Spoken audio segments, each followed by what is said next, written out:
Welcome back to another episode of Tulsa Real Estate Real Talk. I am Jennie Wolek. I'm Brittany Winery. And thanks for joining us. Today we're going to tackle a very important topic, Brittany. All about inspections. That's right. Home inspections are so important in the process of buying or selling a home. And oftentimes things might be overlooked or misunderstood. And also, this inspection period can cause a lot of stress. So, it's our job today to talk about all of the ins and outs so that you're prepared and totally understand the process. Absolutely. All right. So, Brittany, first up, why do inspections matter? And what are the typical inspections that we perform here in the Tulsa area? Yeah, honestly, the inspections are in place to protect the buyer. It's a pretty big investment to buy a home, and the inspections are a small cost to verify that the larger asset is ready to go for new ownership. That's right. And sometimes buyers may fear that investment. And, we, of course, can guide them, but sometimes, they may want to skip out on inspections. What would you say are the non-negotiable must do these inspections in the Tulsa area? That's a great question. I definitely think structural comes up a lot. Yeah. We have clay soil, so it's very common here, nothing to be afraid of, but it's a great one to add to your list of inspections. Another one too are termites and wood rot. Yeah. We get both of those. And the other piece too that I think people, it's important to understand is the whole home inspection is wonderful, but sometimes the home may need a specialist. For example, the older Midtown homes may need a little more inspections to get them looked at. And even getting the ducts checked out, things that I think about. And so it's always great to have a great list to look at, and it's house by house on the inspection. And depending on the age of the home and the location of the home. And you mentioned things like, duct work and systems that, sometimes there's a lot of inspections that are connected. Yeah. Like in Tulsa, there is a lot of movement with our soil. Then that can mess up then the pipes and the plumbing and all the other things as well. Yeah. So, I mean, what do you think if you were selling your home? Yeah. How do we best help our seller clients prepare for a home inspection? Well, I think the truth is most homeowners, once they get moved in, we're not all super great about having those looked at and normal routine maintenance. I'll be the first to say we don't always do that. And so I think it's really great to have a pre-inspection before you list. There are always things that may come up. And specifically, if you haven't had things looked at in 3, 5, 7 years that you've lived there, it's great to get those checked out beforehand. Sometimes in the home buying or selling process, you get the property under contract and you're so excited and you're already dreaming of that finish line of where you're moving or moving day and the new furniture.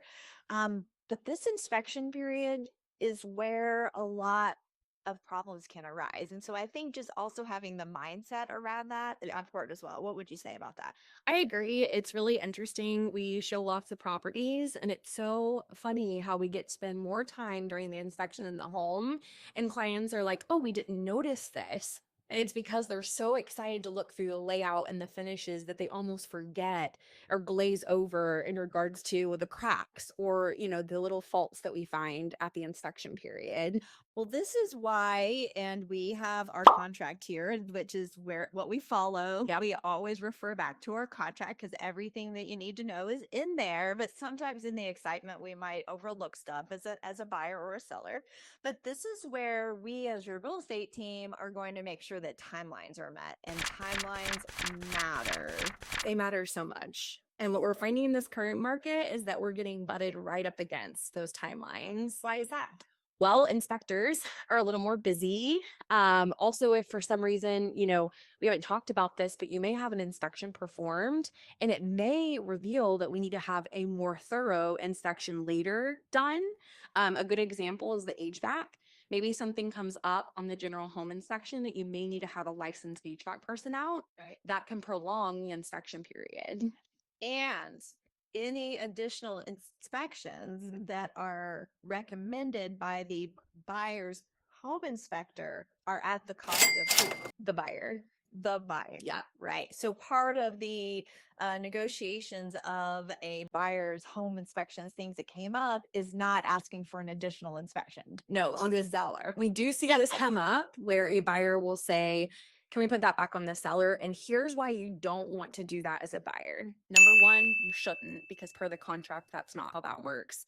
Number two, when you do that, you're leaving it at the discrepancy of the seller, which I don't know about you, but as a buyer, I would not want to leave that at the discrepancy of a seller. I would want to be there for that recommendation or to talk with that licensed person. Yeah.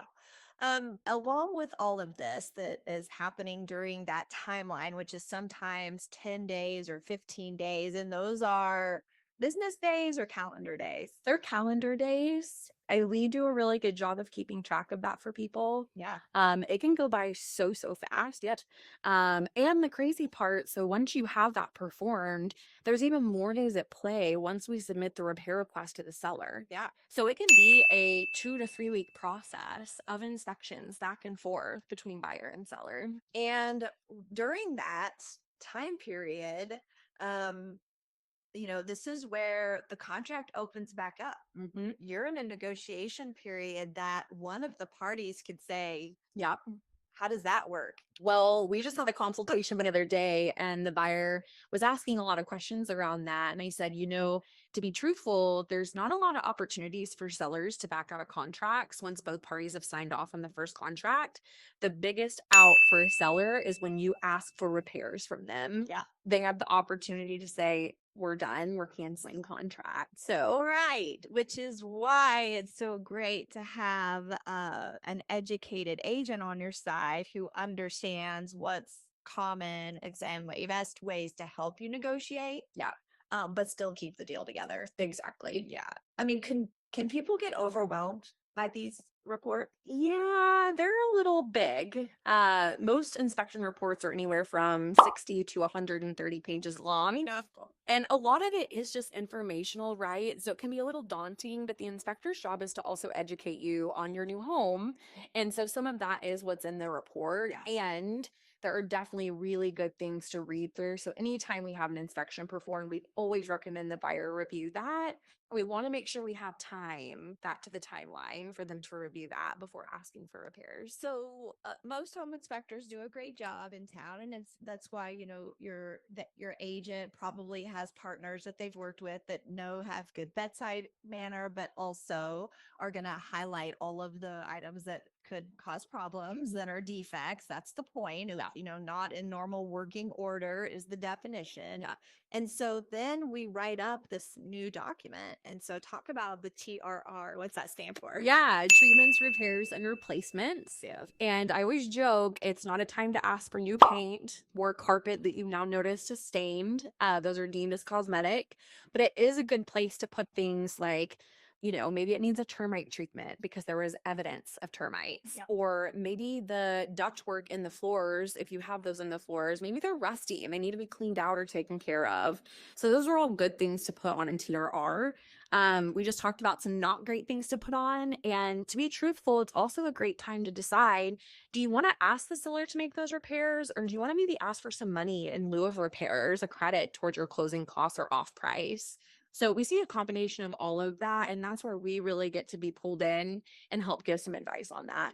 Yeah, and the truth is that sometimes we receive TRR reports that are multiple pages. Yep. And that can be very overwhelming to a seller.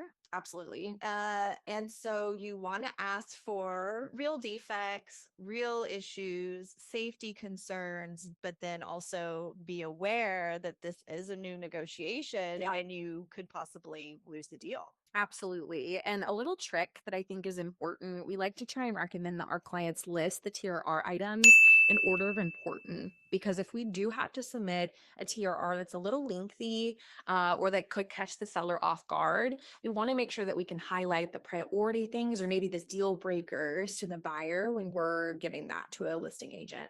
Now let's flip the scene here. So when we're working with sellers and we don't get the deal to work out because of the new list of items that the buyer is asking for, what happens then? Well, if we can't get to an agreement, is that what you're at? Yeah, it can bust a deal. Yeah. Yeah, we can end up back on market. And then now the seller has to disclose anything that came up at the inspection that maybe they did not know about beforehand. It can definitely add time to the timeline because now we've got to do some due diligence, get some contractors out there, help gather quotes and find out potential costs. But yeah, we always want to try and negotiate. Yeah, that's what we always want to try and do. That's true. And sometimes there just does get to a point where it just can't be brought together. But it is usually in the seller's best interest to do what they can to make it work. Yeah. Because again, it's gonna bust. It's gonna come back on the market. Other buyers just naturally are gonna think something's wrong with it, even if it's not true, or even if they're willing to fix things or disclose things. But in the end, for a seller, it does stink to have to go back on the market. Absolutely. There are specific times that can happen that it just is beyond anyone's control, but if you can. But as a buyer, what do you say on the other side of that? I mean, a buyer had to invest their own money. Yeah, that's the biggest piece that's non-refundable once you're under contract are the money that you spend on inspections. It's just a something cost to make sure that the investment's a good choice. And what I always like to tell our buyers, unfortunately, we've had a few that have had a bust for miscellaneous reasons. And the truth is that money is well spent if it revealed things that now you don't feel comfortable with in regards to moving forward. And everything's fixable if we have a seller that is willing to do the repairs. And ultimately, if you don't feel comfortable, then canceling contract is the next option. I think the biggest point of this whole conversation here today is yes, buying a home is exciting and selling one as well. And this is another big part. And so we, as your professional real estate agents, want to make sure you're set up from the beginning and you understand it might get a little bumpy, it might be a little stressful, but because you got us and the protection of this contract, we're going to follow the timeline to keep you up to date of everything and do our very best to keep the deal together to help you get to the end of the line. It's just I think that's where we miss the mark as a profession is we also get excited for our clients that we get to have a closing. Yeah. And then it becomes really, really stressful for a lot of people. What have you seen on that? Just to kind of give your advice for those watching about the inspection period stresses. Yeah, I think one of the most important things, and we talk about this, the consultation, is having plenty of extra funds to pay for an inspection, number one. Yeah. And then number two, at the deal bus, that you have other funds to pay for another inspection for the new home. That's a really good thing to have. And then the other piece too, just making sure that you're honest with your agent. If there's something that's making you not feel right about the deal, talk to them about it. Maybe you need a further inspection. Maybe you need to chat through some industry norms that we're seeing around that, just to make sure that you feel comfortable. And inside of inspections, having your insurance company get looped in Big one. is a huge priority. The day we contract, we want you to reach out to your insurance company and get started on that. Because They're busting deals too. because they're not insuring roofs, so they are not being found insurable these days, and that then is quite a big expense. It is. So you want to find out when purchasing a home on the front end. Yeah. This is why we talked about this many times before, but if you're a seller, then you do a pre-inspection and even have the roof checked out because then you know beforehand. Yeah. All right. So to wrap up here, we have some quick do's and don'ts. I'm going to read the do's and Brittany will read the don'ts. All right. Do stay ahead of timelines and deadlines. This is something that your real estate agent's going to help you with, but hopefully they're going to educate you from the start of what those timelines are. They can be put on your calendar. And of course, we'll keep you updated as well. Do ask questions about anything that is unclear. We do not want you to move through the process feeling like you did not have all your questions answered. And and we touched on this one, is focus on the big ticket items. And like Brittany mentioned, is if you put them in order of importance, that makes it easier for everybody to see what really matters most. Exactly. Let's talk about the don'ts. Don't panic at long inspection reports. They're common. Yeah. Don't expect perfect homes. I think that's such a good one. Even new construction. Even new construction has a list of things sometimes. And so don't worry about that and don't expect a perfect home. And they don't exist. Also, don't wait until the last day to negotiate. If for some reason you're unclear or we need more time, a couple days before the end date, we want to make sure we get an extension in place so that we're not stressed about that.